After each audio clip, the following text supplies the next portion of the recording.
श्री गणेशाय नमः। अलख निरंजन आदेश। हर हर महादेव।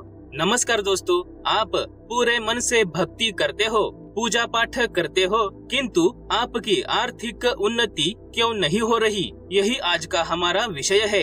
आगे बढ़ने से पहले एक अत्यंत महत्वपूर्ण बात हम आपको बताना चाहते हैं दोस्तों। दरअसल पिछले कुछ दिनों से हमारे चैनल पर कुछ गैर हिंदू लोग गलत शलत कमेंट कर रहे हैं। हालांकि हम उनके कमेंट्स डिलीट करते हैं क्योंकि हम अपने चैनल को स्वच्छ रखना चाहते हैं। इनमें से कुछ लोग तो कहते हैं कि भगवान शिव भगवान ही नहीं है, उनकी भक्ति करने से कुछ नहीं मिलेगा, इसीलिए हमारे भगवान की भक्ति करो। और एक दो लोग नहीं, बहुत सारे लोग जो गैर हिंदू हैं, वो अपने अपने भगवान का बढ़प्पन हमारे चैनल पर बता रहे हैं और हमारे शिवजी को गलत बोल रहे हैं। पता नहीं इन लोगों को क्या जलन है हमारे भगवान से। दोस्तों, ऐसे पापी लोगों को हम शिव भक्तों की ताकत दिखानी होगी। हमें और हमारे चैनल को आप सभी शिव भक्तों का सपोर्ट चाहिए, इसीलिए हर वीडियो को पूरा देखिएगा और ज्यादा से ज्यादा शेयर कीजिएगा। चैनल को सब्सक्राइब करके चैनल को आगे बढ़ने में मदद कीजिएगा, ताकि इस चैनल के माध्यम से शिव भक्ति और अध्यात्म का प्रचार अखंड रूप से चलता रहे। तो शिव भक्ति और अध्यात्म का प्रचार करने में हमारा साथ दीजिए दोस्तों, और कमेंट में हर हर महादेव लिखना ना भूलें। अब बढ़ते हैं अपने मुख्य विषय की ओर। दोस्तों, आप प्रतिदिन पूजा पाठ करते हो, अपने आराध्य की भक्ति करते हो, समय समय पर व्रत उपवास रखते हो, मंदिर जाते हो, भोग लगाते हो, अनेक साधनाएं करते हो, मंत्र जाप नाम जाप करते हो, पुराणों का ग्रंथों का पाठ करते हो, स्तोत्र पठन करते हो, मतलब अपनी अपनी शक्ति के अनुसार हर तरह से अपने आराध्य की भक्ति करते हो। और ऐसे ही कई महीने कई साल बीत गए, लेकिन आर्थिक मामले में आपको मनचाहा परिणाम नहीं दिख रहा।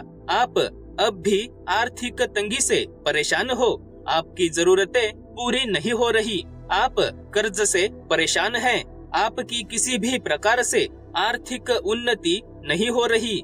ऐसा क्यों? आपकी इतनी भक्ति के बावजूद भी आपकी आर्थिक स्थिति क्यों सुधर नहीं रही? इसके कई कारण हो सकते हैं दोस्तों, लेकिन मुख्यतः ऐसा इसीलिए होता है क्योंकि आपकी भक्ति से जो ऊर्जा उत्पन्न हो रही है वो अन्य कहीं पर खर्च हो रही है। जैसे नंबर 1, अपघातों से रक्षण। भगवान हमेशा अपने भक्त का रक्षण करते हैं। भक्ति के चलते ही व्यक्ति के जीवन के अनेक बड़े बड़े अपघात और हादसे टल जाते हैं। कई बार बड़े बड़े हादसों से आप एकदम आराम से बच जाते हो और आपको एक खरोच भी नहीं आती, तो कई बार आपको एकदम मामूली चोट लगती है लेकिन आपकी जान बच जाती है। इस तरह से आपका अनेक छोटे मोटे अपघात और हादसों से रक्षण होता है और आपकी भक्ति के कारण ही आपका रक्षण होता है। लेकिन इसमें भी आपकी कुछ ऊर्जा खर्च हो जाती है।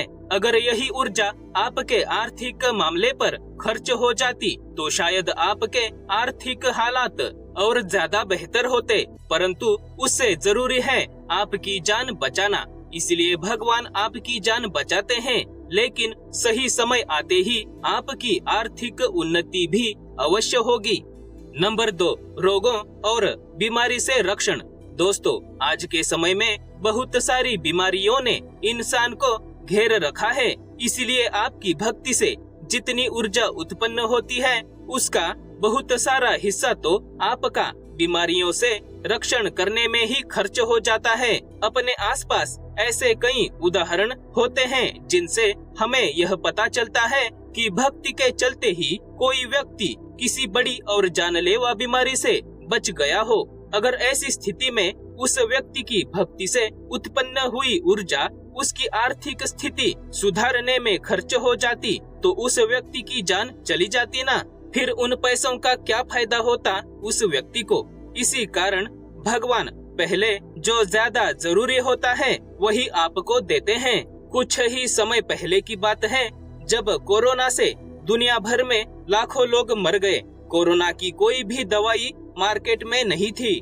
ऐसे में कुछ भक्तों को भी कोरोना ने संक्रमित किया था, लेकिन अपनी भक्ति, विश्वास और श्रद्धा के दम पर अनेक भक्त लोग कोरोना से दो दो हाथ करके बच गए।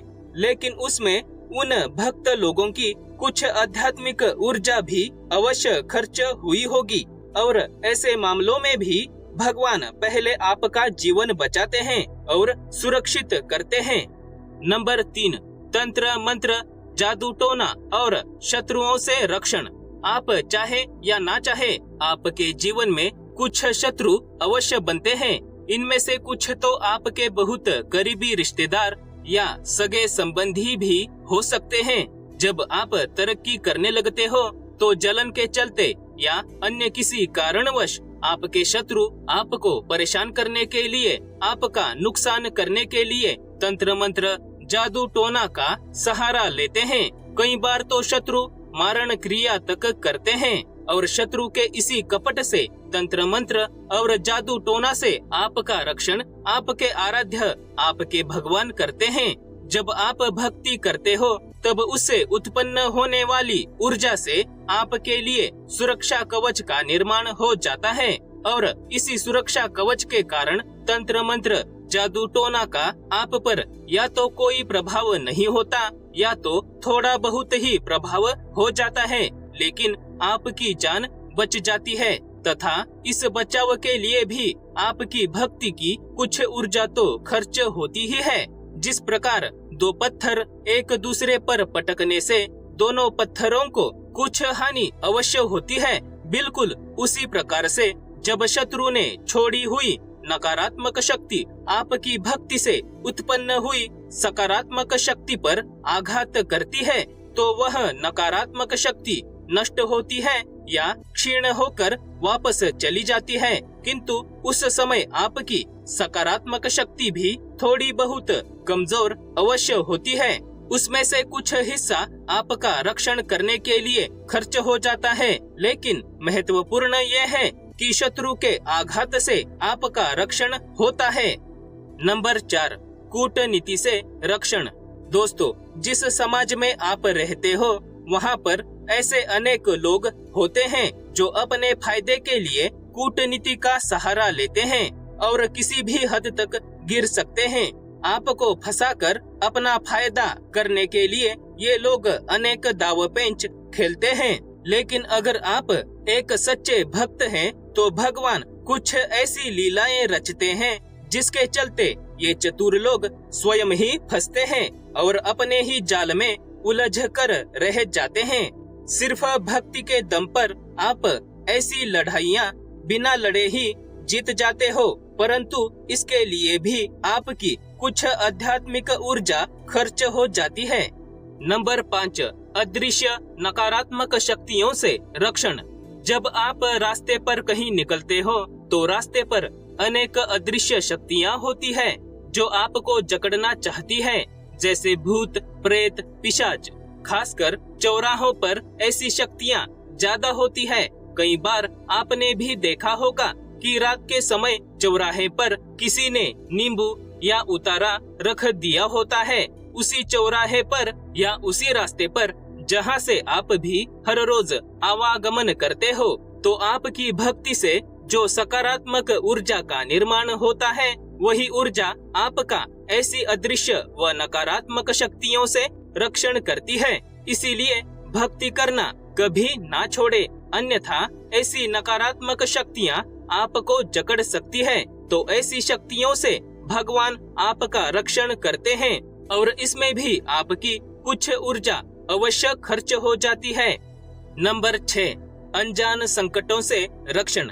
अपने नित्य जीवन में आप कई तरह के काम करते हैं, कई जगहों पर से गुजरते हैं, कई तरह के लोगों को मिलते हैं, तो ऐसी चीजों में भी कुछ छिपे हुए संकट मौजूद होते हैं। ऐसे संकटों से भी भगवान आपका रक्षण करते हैं।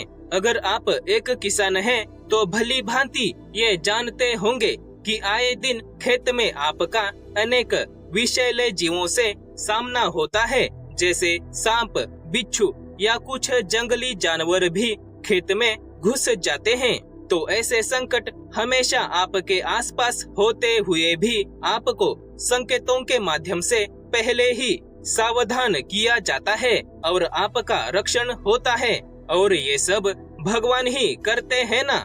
इसके अलावा हर एक हाउसवाइफ अपने घर में प्रतिदिन कई प्रकार के काम करती है। ये काम दिखने में आसान लगते हैं, लेकिन जरा सी चूक हो जाने पर बड़े से बड़े हादसे और दुर्घटनाएं हो सकती है। तो उसके रोज के कामों में भी कई बार ईश्वरीय शक्ति द्वारा ही उसका रक्षण किया जाता है। अगर आप एक ड्राइवर का काम करते हो तो आपने कई बार ये महसूस किया होगा कि अचानक सामने कोई संकट आया हो और भगवान ने ही आपका रक्षण किया हो। तो इसी तरह से हर व्यक्ति के जीवन में कुछ अनजाने संकट छिपे होते हैं, जिनसे उस व्यक्ति का भक्ति के कारण ही रक्षण होता है, और इसमें भी आपकी कुछ ऊर्जा खर्च हो जाती है। नंबर 7, प्रारब्ध के भोग सौम्य करना। अगर आप जीवित हैं, इसका मतलब आप अपने अपने प्रारब्ध को भोग रहे हैं। भक्ति से प्रारब्ध के भोग सौम्य हो जाते हैं, ऐसा साधु संतों ने बताया है, तथा शास्त्र और पुराण भी यही कहते हैं। अगर व्यक्ति सच्चे मन से भक्ति करता है तो उसके प्रारब्ध खत्म तो नहीं होते, परंतु उसकी दाहकता अवश्य कम हो जाती है। जिस प्रकार कड़ी धूप में कोई छांव कितना सुकून देती है, उसी प्रकार इस कड़े प्रारब्ध को भोगते समय भक्ति से हमें थोड़ी सी शीतलता मिलती है, और इसमें भी व्यक्ति की कुछ ज्यादा ही आध्यात्मिक ऊर्जा खर्च हो जाती है। नंबर 8, अकाल मृत्यु से रक्षण। दोस्तों, अकाल मृत्यु के कई सारे कारण हो सकते हैं, जैसे व्यक्ति की किसी दुर्घटना में, पानी में डूबने से, आग में जलने से, सांप के काटने से, किसी रोग के कारण, भूख से, किसी हिंसक प्राणी के कारण, शत्रु द्वारा हत्या करने के कारण, आत्महत्या के कारण अकाल मृत्यु हो सकती है, और इनके अलावा भी अन्य कई कारण हो सकते हैं। कहा जाता है कि जिसकी अकाल मृत्यु होती है उसकी आत्मा भटकती रहती है। अगर आप एक भक्त हैं तो भगवान कई बार आपको अकाल मृत्यु से भी बचाते हैं, ताकि आपका जीवन काल पूर्ण होने तक आप जीवित रह सके और मृत्यु के पश्चात आपको सद्गति की प्राप्ति हो सके। अगर आपके भगवान ने आपको भी अकाल मृत्यु से बचाया है तो याद रखिए कि आपकी भक्ति से उत्पन्न होने वाली ऊर्जा का ज्यादा से ज्यादा हिस्सा इसमें खर्च हो चुका है। भले ही आपकी आर्थिक उन्नति ना हो, किंतु आपकी जान बचाना अनिवार्य था, इसीलिए भगवान ने आपकी आर्थिक उन्नति से ज्यादा महत्व आपकी जान बचाने को दिया है। तो दोस्तों, शायद आप ये समझ ही गए होंगे कि आपकी भक्ति से उत्पन्न होने वाली ऊर्जा हर समय किसी न किसी दुख, परेशानी या संकट से आपका रक्षण करने में खर्च होती रहती है। इसीलिए ये सारी ऊर्जा आपकी आर्थिक उन्नति पर नहीं लग रही है। जब आपके जीवन के ज्यादातर संकट और प्रारब्ध के भोग समाप्त हो जाएंगे तो अपने आप ही आपके भक्ति की ज्यादातर ऊर्जा आपके आर्थिक मामलों पर खर्च होने लगेगी और आपकी आर्थिक उन्नति दिन दुगनी रात चौगुनी हो जाएगी। तब तक सब्र रखें और भक्ति में स्वयं को समर्पित करें। अब समय है यहीं पर रुकने का। वीडियो को लाइक करें और ज्यादा से ज्यादा शेयर करें। महादेव दर्शन चैनल को सब्सक्राइब करके बेल आइकन को ऑन करें। शिव भक्ति और अध्यात्म के इस पवित्र प्रचार कार्य में हमारा साथ दें तथा पूरे श्रद्धा भाव से बोलिए हर हर महादेव। धन्यवाद।